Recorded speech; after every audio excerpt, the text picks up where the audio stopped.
बिस्मिल्लाहिर्रहमानिर्रहीम। अस्सलाम वालेकुम। मेरा नाम है सलीम हमीद और आप देख रहे हैं सलीम फैक्ट शो।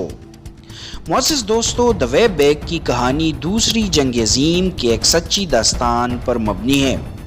इस दास्तान की शुरुआत साइबेरिया के एक जेल से होता है, जहां सोवियत यूनियन ने पोलैंड की जंगी कैदियों को रखा है। इन कैदियों में यानोश नामी एक पोलिश आर्मी ऑफिसर भी होता है, जिस पर जासूसी का इल्ज़ाम लगाकर 20 साल की कैद की सज़ा सुनाई जाती है।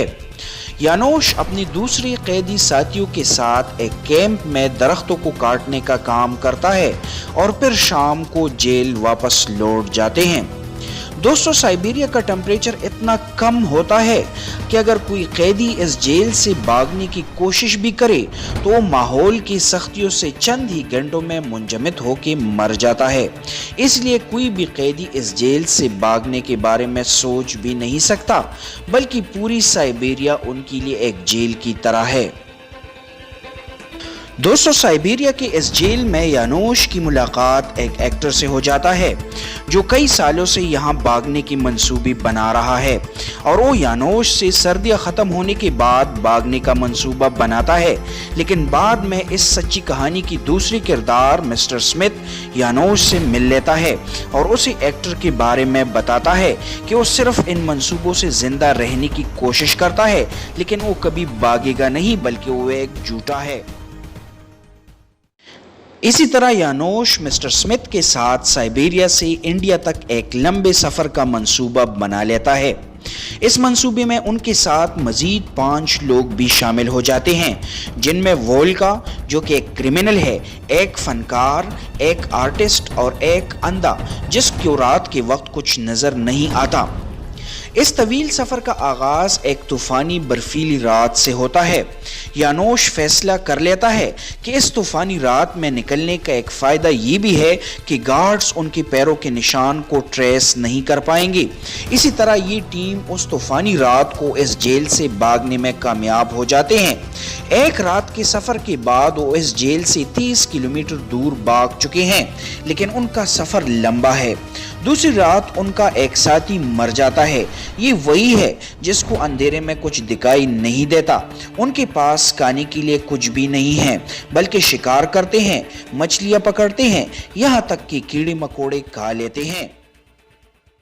दोस्तों, इन बाहिम्मत जवानों का मंसूबा साइबेरिया के सरहद को पार करके मंगोलिया पहुंचना है, जहां से वो चाइना, तिब्बत और हिमालय के पहाड़ों को पार करते हुए इंडिया पहुंच जाएंगे, जहां ब्रिटिश की हुकूमत थी और वो वहां महफूज रहेंगे।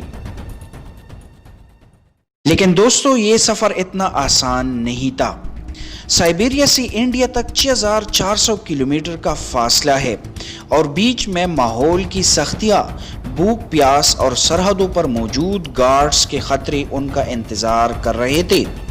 दोस्तों, इन बाहिम्मत नौजवानों ने हिम्मत नहीं हारा और मुसलसल दिन रात चलते रहे और आखिरकार मंगोलिया के बॉर्डर तक पहुंच जाते हैं, जहां वो एक झील से गुजरते हैं जो साइबेरिया और मंगोलिया के दरमियान है। इस झील से गुजरते हुए वो मंगोलिया में दाखिल हो जाते हैं और यहाँ उनका दोस्त वोल्का उनसे अलग हो जाता है। इस झील से गुजरते हुए एक पोलिश लड़की भी उनके साथ शामिल हो जाती है, जिसके पेरेंट्स को रशियन आर्मी ने मार दिया था। दोस्तों, मंगोलिया से चाइना तक का सफ़र इस टीम के लिए बहुत दुश्वार साबित हो सकता है, क्योंकि चाइना पहुंचने के लिए उनको सहराए गोबी से गुजरना होगा, जो एक मुश्किल और जानलेवा सफ़र साबित हुआ। इस सहरा में ज़िंदगी का कोई नामो निशान नहीं था और उनको पानी की सख्त कमी का सामना करना पड़ा। दोस्तों, इस सहरा में पानी की कमी की वजह से उनकी बॉडीज़ बिल्कुल डिहाइड्रेट हो जाते हैं, जिसकी वजह से वो चलने के काबिल नहीं होते। आखिरकार उनको हवा में चील उड़ते नज़र आते हैं और वो समझ जाते हैं कि वहाँ पानी मौजूद है। भागते हुए जब वो वहाँ पहुँच जाते हैं तो उनको एक कुआं मिल जाता है और फिर सुकून का सांस ले लेते हैं। रात वहां उस कुएं के पास गुजर जाती है और अगले दिन अपने सफ़र का आगाज़ कर लेते हैं। लेकिन ये उनके सफ़र का सबसे ख़तरनाक हिस्सा होता है। اس صحرا میں ان کے 2 اور ساتھی بھی مر جاتے ہیں، جن میں ایک آرٹسٹ اور ایک وہ لڑکی شامل ہوتی ہے۔ ان دونوں کو اسی صحرا میں دفن کر کے آگے کا سفر شروع کیا جاتا ہے۔ آگے جا کر مسٹر سمتھ کی بھی حالات خراب ہو جاتے ہیں، لیکن یانوش اسے سہارا دیتا ہے اور آگے بڑھتے رہتے ہیں۔ آخر کار صحرائے گوبی کا سفر ختم ہو جاتا ہے اور وہ چائنا پہنچ جاتے ہیں۔ دوستو، یہ عظیم لوگ عظیم دیواری چین سے گزرتے ہوئے تبت پہنچ جاتے ہیں۔ تبت میں ان کی ملاقات وہاں کے مقامی لوگوں سے ہوتا ہے، جو ان کو رات کے لیے کھانا پینا اور جگہ فراہم کر دیتے ہیں۔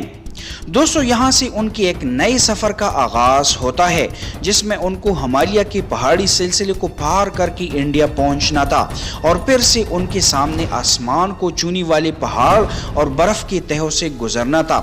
یہ سفر بھی ان کے لیے آسان نہیں تھا، بلکہ کئی مہینوں کے سفر کے بعد وہ آخر کار 4 لوگ انڈیا پہنچ گئے، جہاں برٹش کی حکومت تھی اور وہ اب وہاں محفوظ تھے۔ دوستو، اس ویڈیو کا مقصد آپ لوگوں کو ہمت اور حوصلے کی ایک سچی داستان سے باخبر کرنا تھا۔ اس مشکل سفر میں ان لوگوں نے 6400 کلومیٹر کا فاصلہ مشکلات، بیماری اور بھوک پیاس کی حالات میں 18 مہینوں میں طے کیا اور اپنی آزادی حاصل کی۔ دوستو، تو کیسی لگی آج کی ویڈیو؟ مزید ایسی ہی انٹرسٹنگ اور انفارمیٹیو ویڈیوز کے لیے کیپ وزٹنگ سلیم فیکٹ شو۔ آج کے لیے اتنا ہی، خدا حافظ۔